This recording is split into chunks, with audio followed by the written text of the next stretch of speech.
Tonight on Talking Points, President Trump delivered his State of the Union address on Tuesday. We have the significance of his speech later. A controversial figure in Spanish politics may make his return to the country. Find out whether he will retain his political power after Catalonia's failed secession last fall. And the city of Sochi hosted delegations from both sides of the Syrian conflict. Let's start the conversation. This is Talking Points.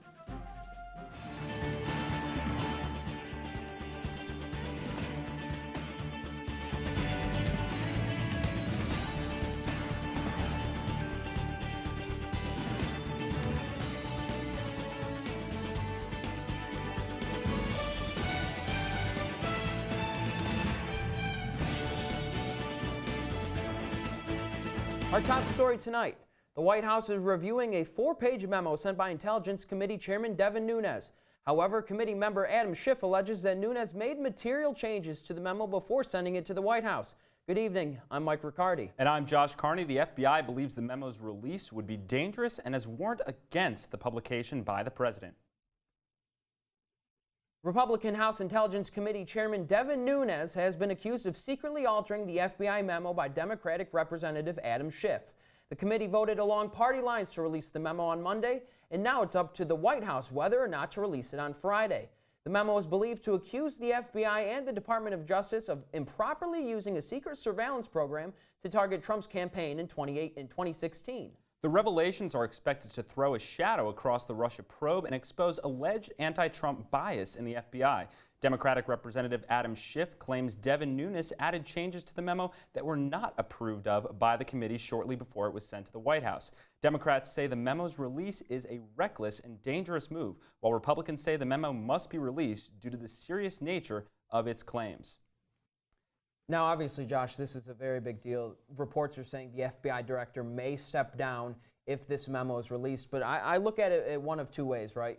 If there's some incriminating evidence in it against the FBI, against the Trump campaign, you would think that President Trump wouldn't be able to help himself and he would release it. Right. And if he keeps it hidden up, I think you have to assume that there's probably not much there. You have to assume that there's not much there, and you have to assume that this is more of a ploy to kind of raise the skepticism as they're about to release it and control another week of headlines heading into another shutdown discussion. So the virtue in kind of releasing it tomorrow or pushing it to next week isn't really there. So it makes you wonder, without knowing anything, what kind of damage could this do? And that's the main concern for politicians across aisles. And not to mention, when we look at the Bob Mueller investigation in the long term, it seems like every couple of weeks when something comes out, you have pundits saying, this could be it, charges are coming soon, this is incriminating evidence, but it always seems like it's always in limbo. This just adds more fuel to the fire. At this point, I think we just have to take, we have to heed that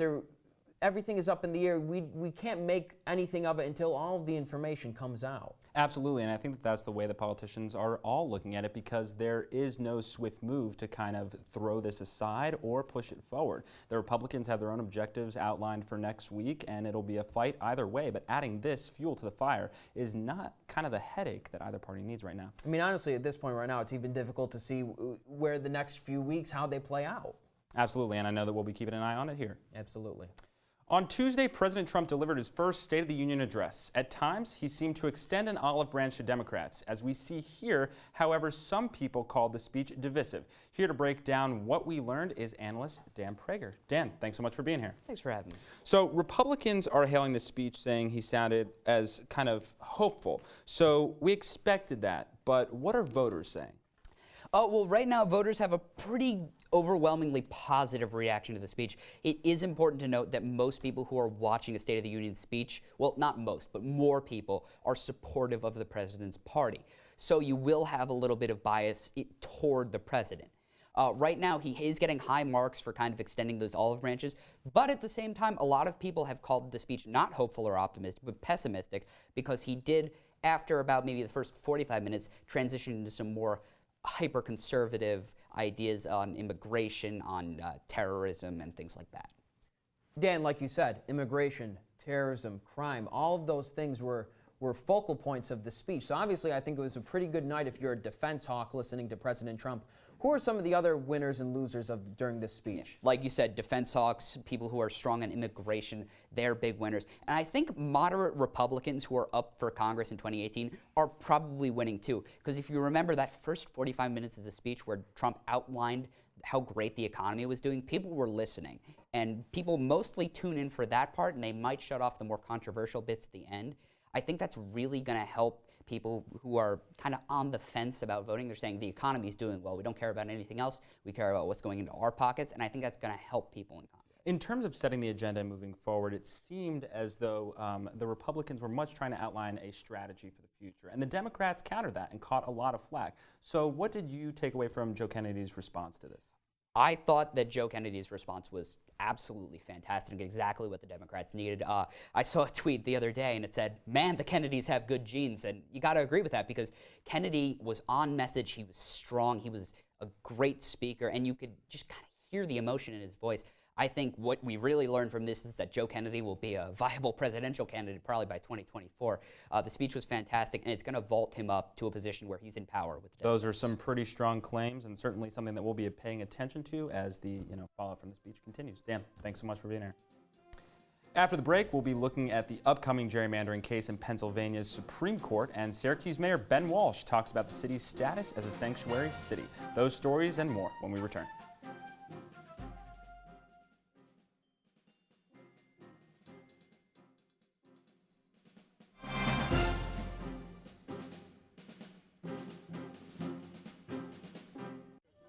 Leaving hot coals improperly extinguished can cause a wildfire. Hey guys, it's Smokey! It looks as if Smokey is going to use the drown, stir, drown and feel technique. After the first drown, a good start. Next, another drink. And finally, a close feel. Is it cool? Okay. Yeah. Hey, Smokey, catch! Oh, my bad, Smokey. Only you can prevent wildfires.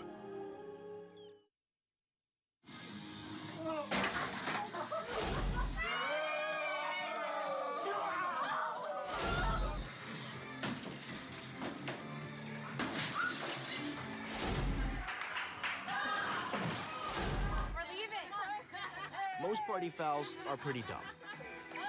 But if you decide to drink and drive underage, you could lose your license and your freedom. Underage drinking and driving. The ultimate party foul.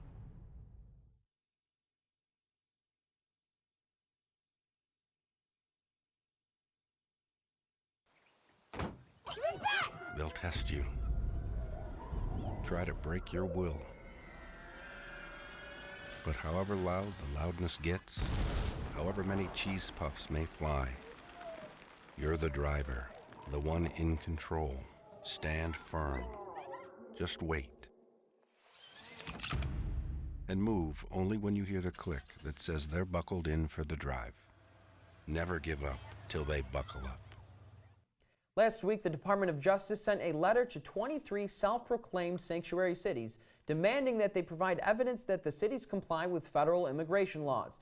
Though Syracuse was not one of these cities, Mayor Ben Walsh indicated that same day that he will maintain Syracuse's sanctuary city policies.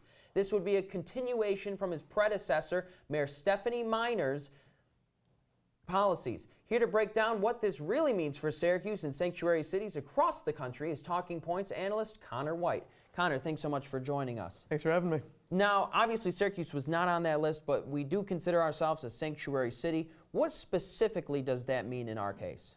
Well, that's an interesting point of controversy, mainly because nowhere is there a legal definition for what a sanctuary city is. However, what it usually means in practice, in terms of the cities that apply it, including Syracuse, is that local law enforcement do not comply with federal orders for illegal immigrants to be detained purely on the basis of them being illegal immigrants. That kind of detention request, it's voluntary as to whether or not they respond to that. So with that being said, what definition would the city of Syracuse more align itself with? Well, that's interesting because what Mayor Ben Walsh said, he had very specific words when it came to this situation. What he said was essentially along the lines of, local law, the police department would not support the efforts of ICE to enforce non-criminal immigration matters. That isn't changing under this administration. That's important because he didn't actually use the word sanctuary city. Although he basically laid out the definition, some feel that he's not being strong enough not using that actual word. Well, for an independent mayor, I think this is a strong sign that he will reach over to the Democratic aisle. Connor, thanks so much for joining us. Thank you. The Pennsylvania Supreme Court is sending the district map back to the drawing board. The court's decision said the Republican-drawn congressional map constituted gerrymandering. The Supreme Court has yet to take a stance on gerrymandering despite visiting the case multiple times throughout history. Here to break down Pennsylvania's gerrymandering situation is Talking Points analyst Shruti Marathe. Gerrymandering is back in the courts. Gerrymandering is the process of drawing voting districts to benefit a particular political party or group. Last week, the Pennsylvania Supreme Court struck down the Republican-drawn congressional map. Pennsylvania has one of the most extreme cases of gerrymandering in the country. Given that the ruling was according to the Pennsylvania law, it is unlikely that it will be overturned by the Supreme Court. Ultimately, though, the court's decision is improbable to change congressional seats in the Democrats' favor. The Supreme Court has visited the topic of partisan gerrymandering multiple times throughout history, but it is yet to result in a decisive stance. The justices are split in the role the court should play in gerrymandering, with conservative justices saying that the rule should be non-justiciable. The most recent gerrymandering case was Gill versus Whitford, heard last October, challenging the district lines drawn based on the 2010 census. With a 4-4 divide, that case will come down to Justice Kennedy's decision. While Kennedy agrees the issue should be handled by other branches of government, he said he is looking for a workable standard to manage partisan gerrymandering. With the issue still looming, the Numbers website 538 has attempted to redraw the maps with their own boundaries. They created maps according to different restrictions, including compactness, competitiveness, and minority representation. The process was difficult, reinforcing the difficulty of fixing gerrymandering practices. Now, Shruti, you said that 538 had problems with the redistricting. So what caused those problems? Yeah, I mean, when you're trying to draw maps, even if you're not trying to have a partisan bias, there's a bunch of different rules you have to pay attention to, including compactness rules, including rules to have communities of interest taken into account. And different states have different rules, making it even more complicated. So, for example, 538 drew a map based on compactness, right? When you're trying to draw a map based on compactness, you're no longer taking into account the Voting Rights Act. That's leading to creating minority-majority groups, and at the end of the day, you end up having a lack of clearly defined areas. And what about the Supreme Court? Are we foreseeing any action there, you think? I mean, with the Pennsylvania Supreme Court, probably not. With the Pennsylvania Supreme Court's decision, they said it's due to PA law, so it's probably not going to be seen in the Supreme Court. As for Gill versus Whitford, that's going to be a 4-4 split, so it really comes down to what Justice Kennedy decides. Certainly an issue that will affect elections and thus decisions for years to come. Definitely. Shruti, thank you so much for covering. My pleasure. Coming up, peace talks to end the Syrian conflict are underway in Russia, and the leader of the Catalan independence movement may soon return to Spain. We'll have those stories when we return.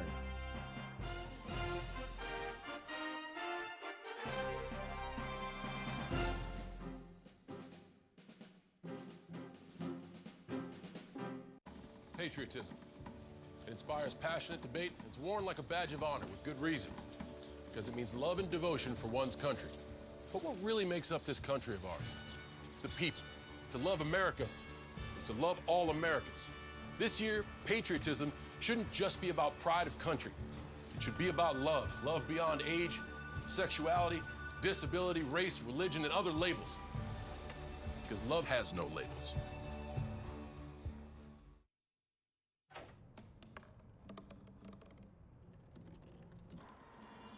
Everybody has a dream.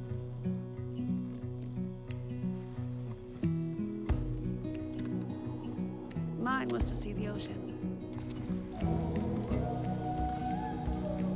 And with a little help, I made it.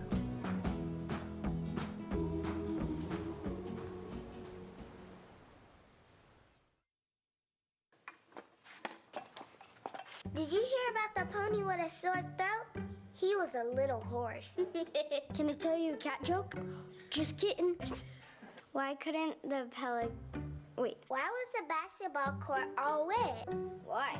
Because the players kept dribbling all over it. Where do cats go on vacation? New York.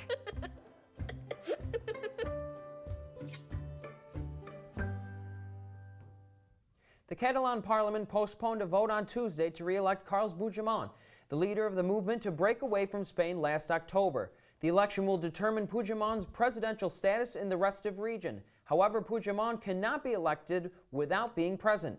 Puigdemont moved to Belgium last October to avoid prosecution in Spain. We have Talking Points analyst Thomas St. Hilaire to tell us what this all means for Catalonia going forward. Thomas, thanks so much for joining us. Hey, thank you very much. Now, how does this suspension of the vote impact the relationship between the Catalonian region and Spain as a whole? Right, well, of course, it's already a very strained relationship. I mean, you've had Spain come out with very strong messaging, saying essentially that you cannot elect a fugitive president. That's kind of been the slogan. On the other hand, in the Catalan and the supporters of Puigdemont who are making the case that, wait, if he's in Belgium, can he kind of Skype in during this election? A very 2018 argument, but again, the argument that's being made, and that's where you're starting to see some of this conflict. So the court ruling that came on Saturday, they went and they tried to settle this, and they unanimously determined that Puigdemont had to be physically present for the vote to take place, obviously upsetting a lot of Puigdemont's most ardent supporters. Well, let's talk about that court ruling for a second. So if Puigdemont isn't present, what does that mean for not only him, but the members of his party? Right, well, the court actually already warned members of his party, warned Robert Torrent, the leader of the parliament at the moment, saying, if you try to have this vote without him being physically present, you're going to be held legally accountable for this. So they're already pushing forth a lot of these messages. But again, it's creating a lot of tension for the party. And it's creating this tension because, okay, if Puigdemont's not coming back, should they be looking at another candidate? Obviously, the messaging right now is that the vote was postponed. So the messaging at the moment is we're going to see where this goes, and members of the party are kind of at odds about that. And is the postponement the reason why Roger Torrent, the Speaker of Parliament, decided to postpone the vote for a regional president as well? I mean, that was a part of it. The biggest thing, the broader point, was that they didn't feel that there was enough security for Puigdemont to actually have a fair re-election. And this court ruling, at least supporters of Puigdemont are saying, serves as evidence of that. Again, the bigger point too, that and the messaging that's come out of Torrent is that this is a postponement. And that people need to take a step back, and they're going to find a way around this and try to come up with a strategy. With all the variables to factor in this, what do you think this looks like going forward? What do you think if Puigdemont returns or otherwise? Well, Puigdemont faces two very big challenges. Obviously, President Rajoy, who's pretty much put forth every single measure that you can possibly imagine to prevent him from being elected. You have the constitutional or emergency actions that have been invoked. You also have police officers that are pretty much surrounding every single government building to ensure that this doesn't happen, that the vote doesn't take place without them knowing. And then you also have the courts, which we've seen. The courts actually, they came out and said if Puigdemont returns, he has to go before the court first, before he can even get permission to run. So from all these different angles, it doesn't seem that anything's going to happen soon, but we'll wait and see for sure. Thomas St. Hilaire, always a pleasure. Thanks for keeping us up to date. Hey, thank you very much. This Tuesday and Wednesday, the Russian city of Sochi hosted peace talks with Syrian pro-Assad and opposition delegates. Here to break it all down is Talking Points contributor Jack Watson. Jack, thank you so much for being here. Great to be here. So what did the Russians aim to accomplish with this conference? Josh, the stated goal was to broker peace between Syrian pro-Assad and anti-Assad forces, but that's come under widespread criticism. The Guardian actually called it teetering on a farce because of the fact that, it's Russia. Russia is pro-Assad. They've been open about that. And the Turkish-backed forces, or the Turkish-backed diplomats that came to, of course, Turkey is backing the anti-Assad forces. Turkey coming in, those forces coming in and saying, they're boycotting the whole thing because they arrived at the airport and they saw the pro-Assad flags. They saw this sign with, these two hands coming together with pro-Assad flags on them, and they were just completely offended by that. So the fact that these two sides are still very tense shows to me that there's not really much to do with the peace talk. And Jack, what do you think as of right now is the likelihood that there's an actual peace resolution? I would say not very, Mike, because of the fact that the two sides are still very tense. The New York Times actually reported that most of the delegates that are there are pro-Assad. So there's not really equal representation. And actually a couple of hours ago, speaking of anti-Assad forces, the United States actually a couple of hours ago came out and said that, again, accusing the Assad regime of using chemical weapons against its own people. So there are still many factions that are very anti-Assad. And when you look at all the factions involved in this, one role has come under particular controversy, which is the UN's role that they have played. How would you characterize that controversy? That's right. There's been a lot of controversy surrounding Staffan de Mistura's presence at the talks. He's defended, of course, but The Guardian actually reported yesterday that he believes that the UN peace process is going to play a major role in any peace talks between the pro and anti-Assad forces are going to have to involve the UN. Absolutely. Jack, thanks so much for following this story. We'll certainly be paying attention to it. After the break, we'll be looking at missed stories from around the world. Stay tuned.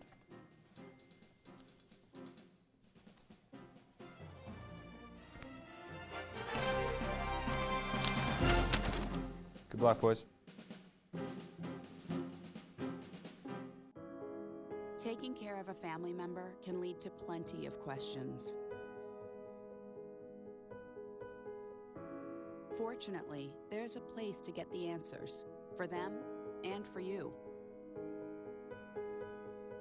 Find articles, tips, and tools from experts and others who have been in your place. The Caregiving Resource Center at aarp.org/caregiving. They said I have troll teeth. That my voice sounded like a possessed baby doll. That no one would ever love someone as stupid as me. That I was fat, ugly. Disgusting. The effect of bullying is potent. We will no longer be the silent majority. Now, when you see online bullying, there's something you can do about it. We're gonna take action with the I. I am a witness. I am a witness. I am a witness. I am a witness. I am a witness, and so are you.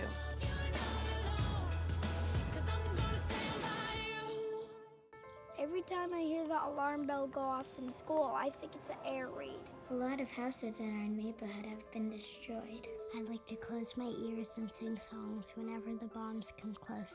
I'm worried our new neighbors won't like us. But I know it's all gonna be worth it. I just want my family to be safe. But these are not my words. These are not my words. These are not my words.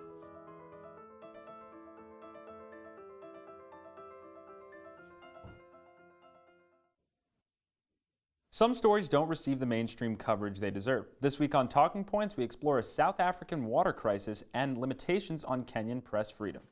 Just over 3 months away from day zero, the 3.7 million residents of Cape Town fear for a future without water. On April 16th, this South African city is expected to run out of water after enduring several years of a harsh drought. The drought, a rapidly growing population, and a changing climate has brought this crisis upon Cape Town. 1 month ago, residents were restricted to 87 liters of water per day. Now they've reduced this allowance to 50 liters per day. This allows for 1 90-second shower, 1 toilet flush, and 2 liters of drinking water, with little extra for cooking and laundry. Now, the Cape Town City Council is working against the clock to build water recycling, desalination, and aquifer projects in an attempt to avoid the disaster. Faucets will be turned off by the government if day zero arrives and will not begin distributing water again until rain falls on the city. Ian Nielsen, Cape Town's executive deputy mayor, plans to brief the residents within the next 10 days about the progress of the day zero operational plan. In Kenyan TV channels KTN, NTV, and Citizen TV will remain offline due to attempts of broadcasting the opposition leader Raila Odinga's unofficial inauguration. The government cut off these 3 private channels, stating it was an act of treason. However, each channel continued to stream the event online. This mock inauguration was seen as a publicity stunt in an attempt to protest President Uhuru Kenyatta's election last year. Tensions continue to heighten as opposition groups believe that their right to information about important events was violated by the government's involvement.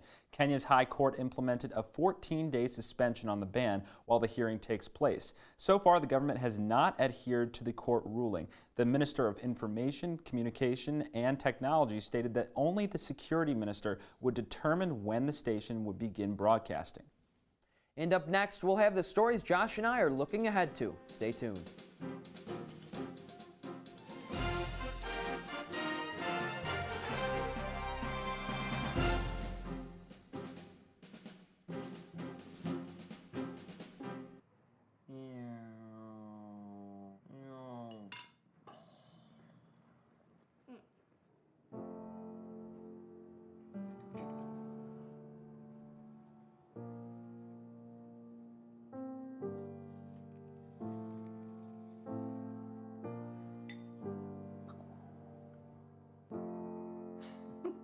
Visit aarp.org/caregiving for information on how to provide even better care for the person who once took care of you.